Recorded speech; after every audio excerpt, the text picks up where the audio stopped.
Greetings all. Today we're going to talk a little bit about the F chord. And this is a challenging chord, but a very common chord. So those that are just beginning with guitar, this is all but guaranteed to give us some problems. But since it occurs so frequently, it's going to be a necessary chord to have in your toolbox. So we're going to talk about a few of the common ways to play it and some tips on that today. But we're also going to talk about a few less common ways for those that are just starting out with chords and simply want to play their favorite songs right now. So with that said, let's talk with a few common voicings. When I just started playing, I had a chord chart and it gave me one version of an F chord. And that one version was this 4-string F that I'm sure a lot of you have in your own chord charts. Wonderful chord that we use all the time. That said, it's a bit challenging to get to. So just a quick few tips on that. For one, when you play that, have that bar finger, the one that's covering 2 strings, have that perfectly parallel to that metal fret. Not like that, but perfectly parallel with it. For 2, have that on the side of that finger. And that maybe is the most important tip. So it's not on the soft, fleshy part. It's rolled back on that side where it's a bit more hard and bony. And lastly, of course, have it really butted up right against that metal fret. Not over it, not way back here, but right butted up against it. This thumb should be on the lower part of this neck. Not up here, because that's going to really limit the hand as far as space. But on that low part of the neck. That way your hand has a lot of space, and then when these other fingers come down, let's say you have the first 2 notes clear, add the 3rd string note perfectly straight up and down.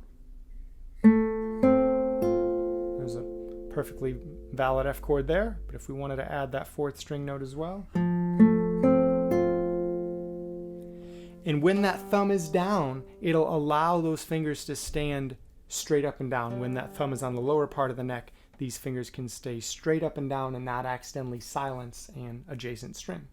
If it's like this, the hand, all these have to kind of angle a little bit, and we're more likely to kind of have a bit of a muted sound. So thumb down, rolled back to that side of that finger, perfectly parallel, butted up against that fret. The bar, 6-string bar, also a very common way. Some people even think this is easier. Same goes for this shape, that we're going to be perfectly butted up against that fret. Finger rolled back on the side, perfectly parallel. Thumb on the lower part of this neck. That way fingers can be straight up and down. And if anything didn't come out, oftentimes the 2nd string in this chord doesn't want to come out. What we can do is we can actually put this knuckle, position that knuckle over that 2nd string. So we have a little bit of an insurance policy that that 2nd string is going to be clear. And try just the bar itself if that happens. If you are having problems with that 2nd string becoming clear, put that bar finger down, have that knuckle right on that 2nd string, and give it a shot. And then at that point, try to add the rest without moving the hand. Now, a few less common ways. My favorite way that I like to teach folks that are just beginning is this 3-string F chord. So we're going to have our index finger on the 2nd string, 1st fret, middle finger on the 1st string, 1st fret, and we're going to bring this ring finger around to the 3rd string, 2nd fret. Now we don't have to bar. No bar is involved. And all these fingers are straight up and down, which is a lot easier to do without the bar.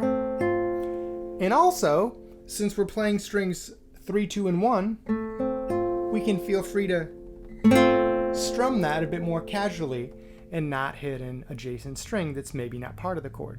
The reason I say that is because the last way that I'm going to just quickly mention is strings 4, 3, 2, F, A, C. And this way is excellent as well, but if the 1st string is open, we have to be careful not to accidentally strike that 1st string. It's a beautiful chord, in that case an F major 7, but oftentimes when we're playing songs that contain F major chords, that open first string note's going to sound a little bit out of place. So this perfectly valid chord. We could even kind of be a bit lazy with this finger to mute that first string. And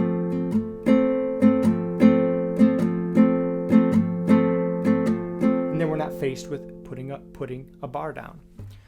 Going back to that previous chord, this 3-string chord, A, C, F. So again, exactly the same notes. When we have the larger chords, the 4 and the 6-string chord, we're just adding more of the same notes. And here we have A, C, F, F, A, C, the notes that we need. And also this can be easy when we're starting to get our transitions down. So let's say we're coming from A minor, which is very common.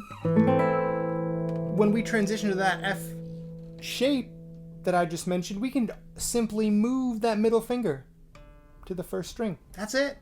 It's the whole transition.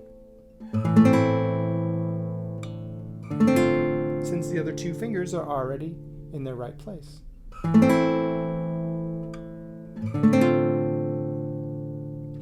The other thing that I would say in general with transitions is play the note that you need first. So let's say you're strumming or you're finger picking and you need to play that bass note first. Place that one first and then lay the rest of the chord as time goes by.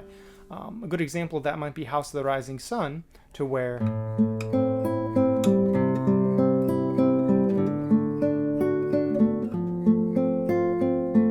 so if you noticed, after the D, I moved over just for that bass note.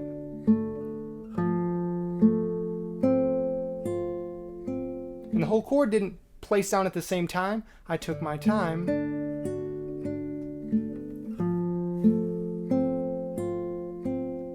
And then that bought me a little bit of time to place the rest of that chord. Maybe you're in a position where you're playing the first string first, and in that case, place that part of the chord. And when you practice any of these methods with anything music, practice very, very slowly. Take your time. Do a lot of smaller practice sessions rather than a few marathon sessions a week. Try to practice a little bit every day, and these will slowly come together. So if you are struggling with that F chord, please keep on keeping on. It's not so much that you need all the pressure in the world. It's just, as we said, we need to position our hands correctly, so it's as efficient as possible, and then we don't need to exert so much pressure. Hope this was helpful.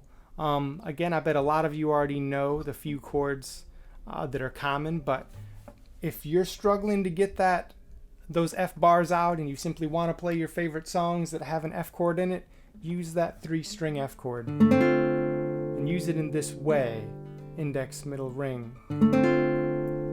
And then you can casually strum, you can play that F chord as it is as you're continuing to practice to build up those other F chords.